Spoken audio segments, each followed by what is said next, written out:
Good evening and welcome to this week's Internet Weather. Let's start with the top 10 most probed ports ending as of yesterday. As we typically do, we rank in the first column with the port and protocol. What is the change from last week to this week, whether there's a change or movement upwards or downwards, that kind of stuff. Starting with the number one position is the 23 TCP, which did not change at all, and which is typically used for telnet port, followed by 6379, which we typically, I think 6379 TCP is typically used by Redis database. So it kind of gained, I think, one position from last week. And at number 3 is 0ICMP, which is for echo reply. The reason we might be seeing this one is it's kind of most oftentimes used as a backscatter in DDoS attacks. So it's a kind of after effects with respect to some sort of a DDoS attack. At number 4 is 443, which is SSL. At number 5 is 22 TCP. 6 and 7 are 2375, 2376. They kind of always go hand in hand with respect to the activity happening. I'll explain a little bit about that one. And typically these two are associated with, I believe, with the Dockers. Docker, I think one is for the web GUI, other is for just the management port. 1433 is for the MS SQL. 53 UDP we all know is for a DNS. And number 10 is AT/TCP. And moving on to the next most sources probing. This kind of shows about what kind of scanning activity happening, maybe with respect to some botnet or maybe with respect to some new exploit vulnerability out there someone is looking at. Again, the same format as before. We have the top 10 ports here. Again, no surprises here. 23 TCP followed by 445, 80 TCP. There are a couple movements actually. If we go down the list, at the number 7 is 555 TCP, which is actually Android debug bridge. And we talked about numerous times on this one. It's heavily used by various IoT botnets to exploit. 637, and again, we talked it's a Redis based, and 123 UDP is used by network time protocol. This is typically, I think it's most likely because recently we had a change in the time zones, right? We moved from daylight savings to other shares. I think because of that activity, probably we are seeing it, the lots of activity in NTP port. Again, moving on to a little bit further, and the next top 10 most probed ports, basically the positions from 11 to 20. I just put it here to show a couple of ports, what's the activity looking on our common backbone. Especially, I would like to draw your attention to the rank number 14 and 16, which are the port numbers 888 TCP and 8088 TCP. They're most oftentimes used as alternate to HTTP ports, and sometimes some other services runs. But we will take a look a little bit about what this traffic looks like. Number 18 is 591 TCP. It was at last week as 1451 position and then gained, I think, almost 1433 positions and to land up in top 18. Even though it increased a little bit, actually, there is not much activity happening. I believe because it's such a low volume port, even with the slight change in it, I think it's kind of jumped so many positions. So because of the reason, I'm not going to show any graphs showing what the traffic looking like. Moving on to the next sources probing. Again, the only port I would like to point out is 37215 TCP, which is typically used by one of routers port. I think it's in this case, it would be Hawaii-based routers. I have a little bit information about that, why it might be up in here. Moving in further, basically, again, going back to the two ports I was talking about, 8088 and 888 TCP.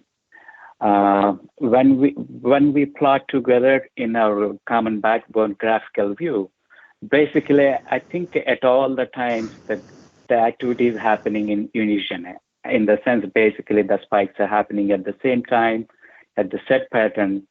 But comparatively, I believe which is red is 8088 TCP flows a little bit pronounced compared to 888 TCP. But nevertheless, I think the traffic is in unison for the past 30 days. But actually, the traffic looked the same even if I went further back, like 60 days, 90 days also. Interesting. So what I did is basically, I try to see. We know that it's sometimes used as HTTP alternate port.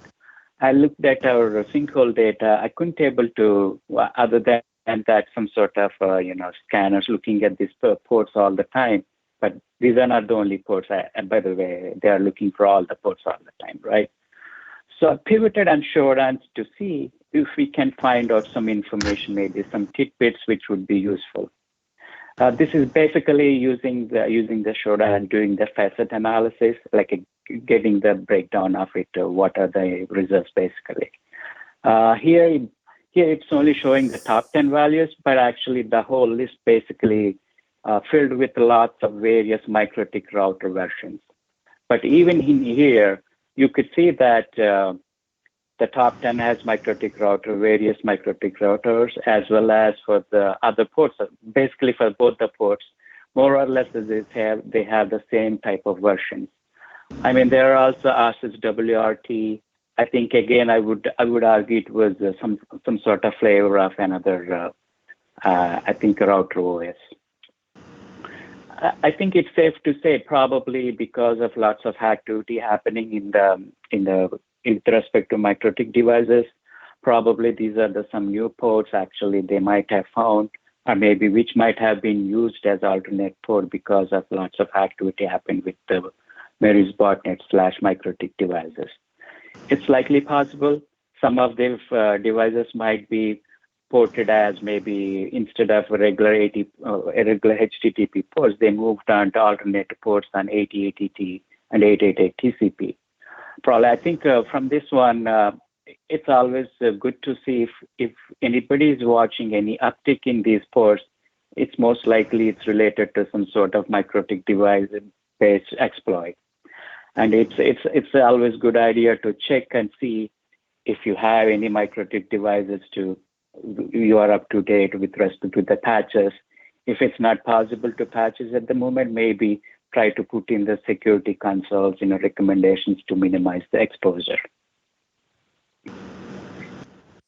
For viewers, if you didn't watch Ganesh's first talk of the day, I highly say go back and watch it because that's where my questions are coming from.